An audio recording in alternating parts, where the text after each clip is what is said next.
दोस्तों, जब भी मनुष्य जन्म लेता है तो उसे पिछले जीवन का कुछ भी याद क्यों नहीं रहता। गरुड़ पुराण में बताया गया है कि मनुष्य को गर्भ के अंदर अपने पिछले जन्म का सब कुछ याद होता है। उसे याद आता है कि उसने अपने पिछले जीवन में कोई भी पूजा पाठ नहीं किया था, इसलिए उसे दोबारा जन्म लेना पड़ रहा है। जीव की आत्मा गर्भ के अंदर भगवान से प्रार्थना करती है कि उसे गर्भ से बाहर निकाले, क्योंकि वह गंदी जगह में नहीं रहना चाहती। गर्भ में जीव को छोटे छोटे कीड़े काटते रहते हैं, इसलिए दर्द के मारे भगवान से प्रार्थना करते हुए वह कहता है कि बाहर जाकर वह भगवान का भजन करेगा ताकि उसे फिर से गर्भ में न आना पड़े।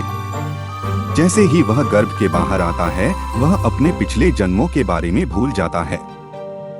वह अपने शरीर के माता पिता और उनके संबंधियों को ही अपना मान लेता है। भगवान की माया के प्रभाव में आकर वह अपने पिछले जन्मों के बारे में सब कुछ भूल जाता है। शास्त्रों के अनुसार गर्भ के अंदर माया का प्रभाव नहीं रहता, इसलिए जीवात्मा को गर्भ के अंदर अपने पुराने 100 जन्मों तक का सब कुछ याद होता है।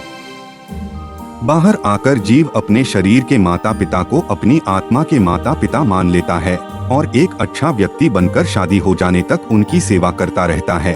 शादी हो जाने के बाद वह अपनी पत्नी को सब कुछ मान लेता है और माता पिता को वृद्धाश्रम में भेज देता है।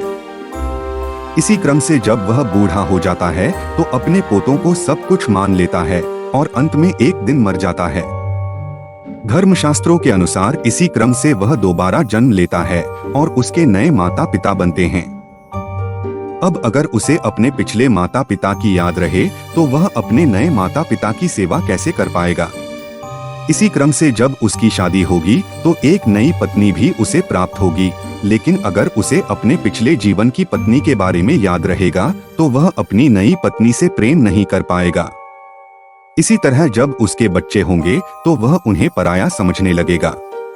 अगर एक जीव को अपना पिछला जीवन याद रहे तो उसका यह जीवन अच्छे से नहीं चल पाएगा। शायद इसलिए जीव को पिछले जन्म का कुछ भी याद नहीं रहता। भगवत गीता में भगवान बताते हैं कि हम एक शरीर नहीं बल्कि आत्मा हैं। भगवान बताते हैं कि हमारे अनेकों जन्म हो चुके हैं, लेकिन हमें अपने पिछले जन्मों के बारे में कुछ भी याद नहीं रहता। हमें जीव आत्मा होने के कारण पिछले जन्म का कुछ भी याद नहीं रहता, लेकिन भगवान को हमारे और सारे जीवों के सारे जीवनों के बारे में सब कुछ याद रहता है। भगवान इसी के अनुसार जीव को अगला जन्म प्रदान करते हैं।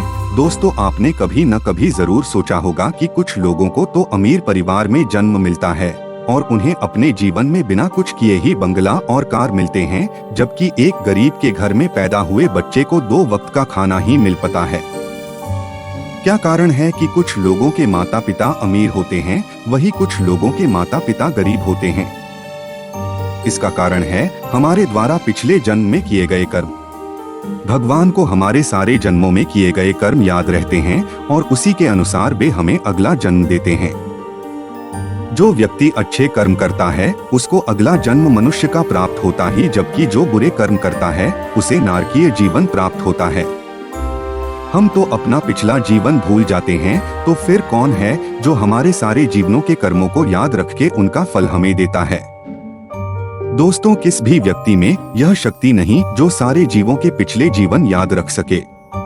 वह भगवान ही हैं जो हमें हमारे किए गए कर्मों के अनुसार फल देते हैं। एक जीव में कुछ थोड़ी ही शक्ति होती है, जबकि परमेश्वर परम शक्तिमान है। परमेश्वर सारे जीवों के सारे पिछले जीवन याद रख सकते हैं, लेकिन हम अपना एक ही जीवन याद रख सकते हैं। तो दोस्तों, आपको यह जानकारी कैसी लगी हमें कमेंट करके जरूर बताएं और वीडियो अंत तक देखने के लिए शुक्रिया।